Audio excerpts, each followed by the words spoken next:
Pro 1, kanal informasi dan inspirasi. Kanal informasi dan inspirasi. Pro 1.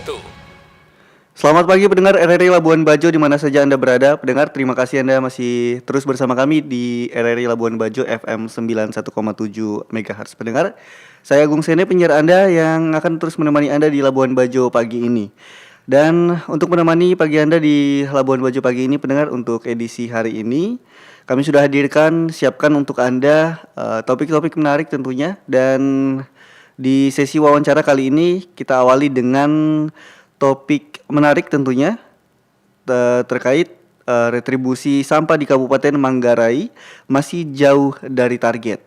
Dan untuk membahas hal tersebut pendengar lebih dalam sudah terhubung bersama kami via telepon Kabid Pengelolaan Sampah dan Limbah B3 Dinas Lingkungan Hidup Kabupaten Manggarai, Antonius Hani. Langsung saja kita sapa. Selamat pagi Pak Anton. Iya, selamat pagi RRI Labuan Bajo. Siap. Bagaimana kabarnya Pak Anton? Iya, kabar hari ini sangat baik dan cuaca cukup cerah untuk pagi di Kota Ruteng. Oke, baik Pak Anton. Nah ini Pak Anton, kami dengar informasi terkait retribusi sampah di Kabupaten Manggarai masih jauh dari target Pak ya. Ini mungkin bisa diceritakan sedikit bagaimana kondisi terkini terkait penerimaan retribusi sampah di Kabupaten Manggarai saat ini Pak Anton.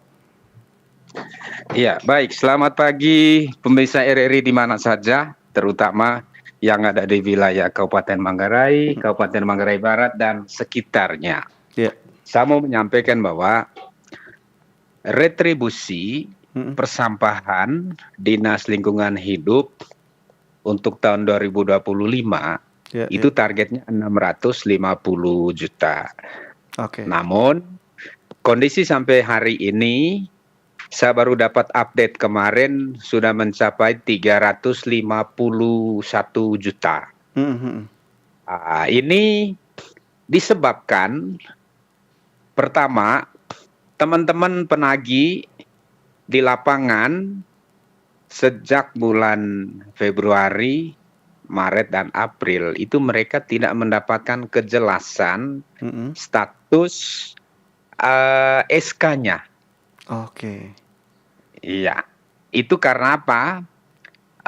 Mereka sudah terdata untuk mengikuti seleksi P3K, namun pengumuman terkait kelulusan kan belum jelas. Di satu sisi, Pemda waktu itu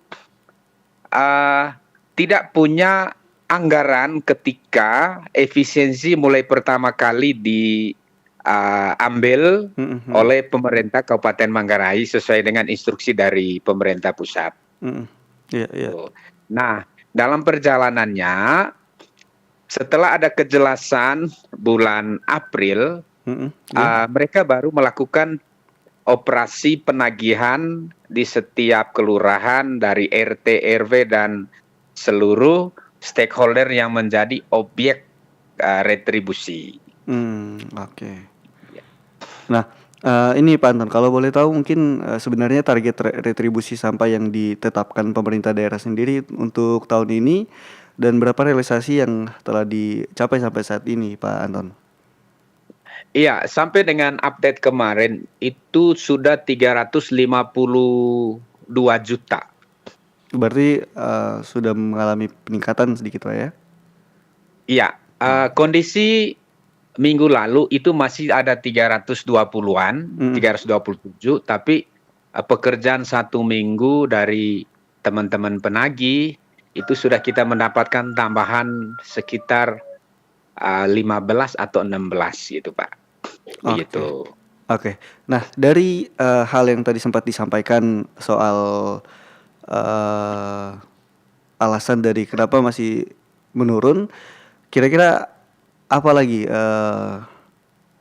alasan kenapa retribusi sampah ini masih jauh dari target, Pak Anton? Iya, baik. Terima kasih.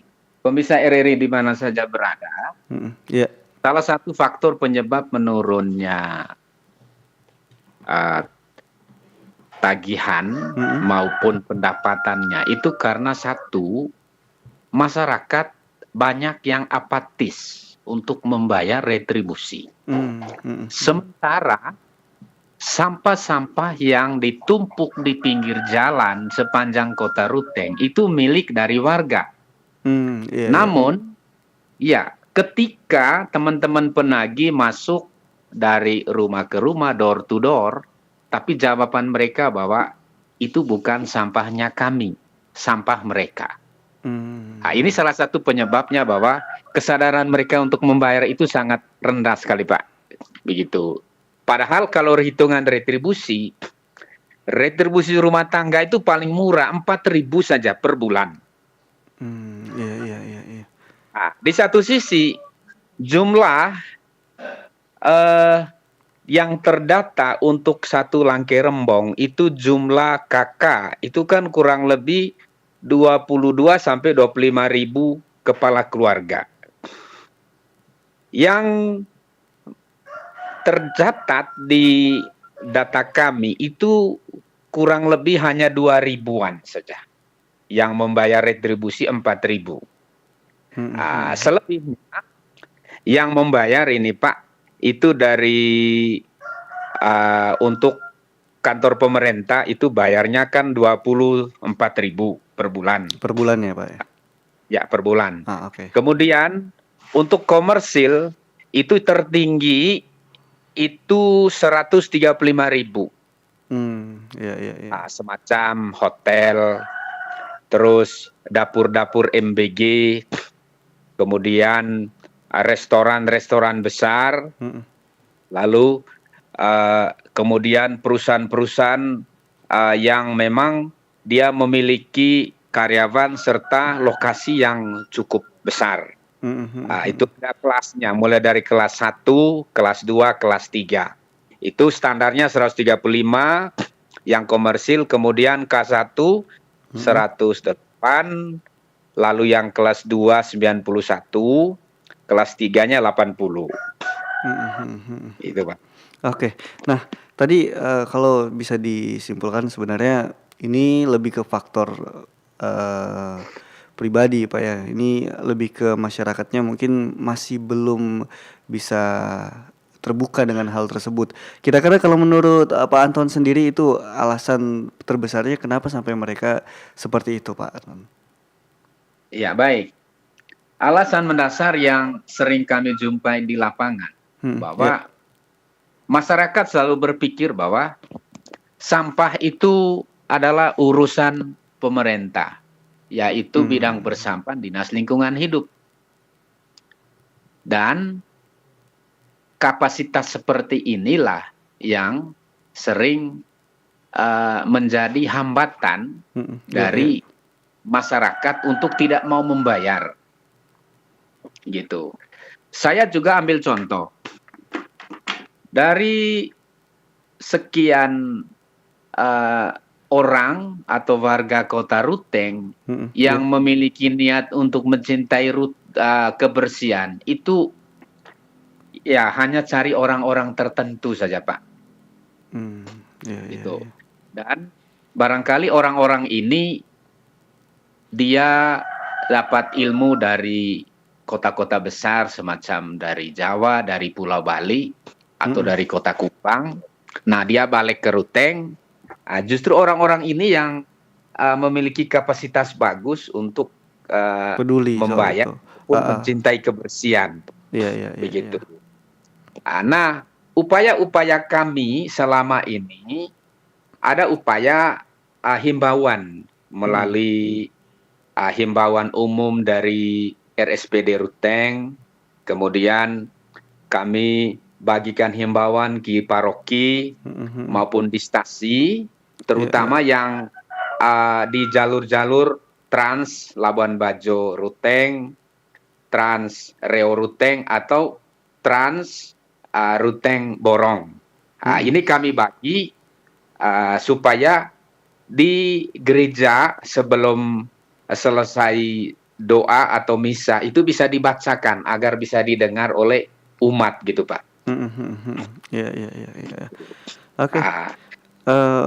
Pak Anton, ini selain tadi faktor hal tersebut, apakah mungkin dari faktor ini juga Pak Anton, sumber daya petugas kebersihannya yang kurang mungkin, atau armada pengangkut sampahnya apakah jumlahnya, fasilitasnya masih kurang, ataukah memang murni pure dari masyarakatnya sendiri? Iya, saya mau menjelaskan gini. Kondisi sarana prasarana yang ada di DLH Manggarai memang saat ini masih terbatas, terutama armada angkut dump truck yang keliling seluruh wilayah area di Kota Ruteng. Lalu yang berikut, ada juga saudara-saudara kita penagih yang memang dia tidak mau melaksanakan tugas tagihannya dari rumah ke rumah dengan sigap, yang membuat target-target retribusi sampah itu tidak mencapai. Makanya tahun depan pemerintah Kabupaten Manggarai, Bupati sudah mengalokasikan dana pinjaman untuk membeli sarana prasarana persampahan, mulai dari dump truck, kemudian dam ambrol, kemudian roda 3, lalu kontainer dan tong sampah. Kemudian untuk di TPA nanti Pak, kami dari dana pinjaman ini juga disediakan eksavator untuk bisa mengatur jalur-jalur pembuangan, karena memang kondisi TPA kita ini tingkat kemiringannya tinggi, sehingga Pemda menganggarkan untuk pembelian eksavator dengan satu mesin insinerator pembakar sampah plastik. Itu Pak, dia punya kegiatan 2026 dari dana pinjaman untuk meningkatkan ya program kebersihan dari Dinas Lingkungan Hidup di Kota Ruteng. Oke. Nah, kalau boleh dijelaskan lagi Pak, selain imbauan yang sudah tadi sempat disampaikan, apakah ada sosialisasi kepada masyarakat juga seperti itu Pak? Ya baik. Untuk kegiatan sosialisasi Pak, kami lebih fokus di kantor camat, terutama 20 kelurahan yang ada di Kecamatan Langke Rembong. Nah, dengan harapan nanti setelah Bapak Lurah mendapatkan sosialisasi, mereka bisa teruskan di kelurahannya dengan mengundang Bapak RT, RW atau tokoh masyarakat untuk mendengarkan lanjutan himbauan dari Dinas Lingkungan Hidup, Pak.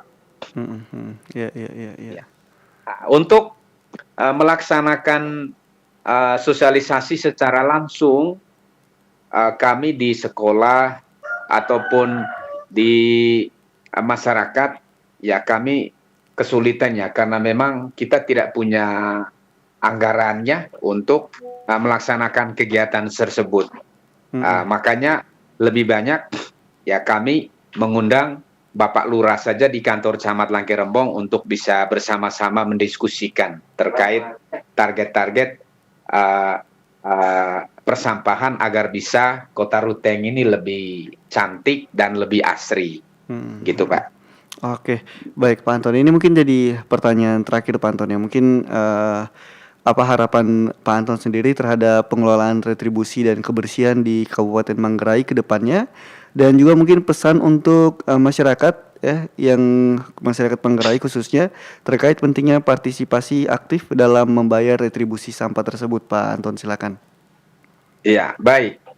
Kami dari Dinas Lingkungan Hidup sangat mengharapkan kesadaran, kemudian mengharapkan partisipasi dari seluruh stakeholder yang ada di Kabupaten Manggarai, terutama di Kecamatan Langke Rembong, agar mereka bisa secara swadaya untuk bisa meningkatkan kebersihan dari rumah tangga, lingkungan, kemudian di sarana-sarana tempat umum. Lalu yang berikut, diharapkan warga-warga Manggarai dia bisa secara mandiri untuk bisa membayar iuran retribusi sampah, sehingga target-target penagihan untuk meningkatkan kelanjutan kebersihan yang menjadi program utama dari Pak Bupati bisa dilaksanakan dengan baik. Dengan harapan bahwa masyarakat kita mulai dari rumah tangga, mulai dari sekolah, kantor-kantor, untuk bisa menjadikan suluh bagi seluruh masyarakat. Itu saja pesan dari saya, Pak. Oke. Gitu. Oke, baik Pak Anton, terima kasih banyak atas waktu yang sudah diluangkan Pak Anton. Mudah-mudahan retribusi ini bisa terus berjalan dengan baik ke depannya Pak Anton ya. Mudah-mudahan segala yang direncanakan dari Dinas Lingkungan bisa menjadi hal yang baik juga ke depannya untuk masyarakat Manggarai. Baik, terima kasih RRI Labuan Bajo. Baik, terima kasih Pak Anton. Selamat pagi. Selamat pagi. Kanal informasi dan inspirasi. Pro 1.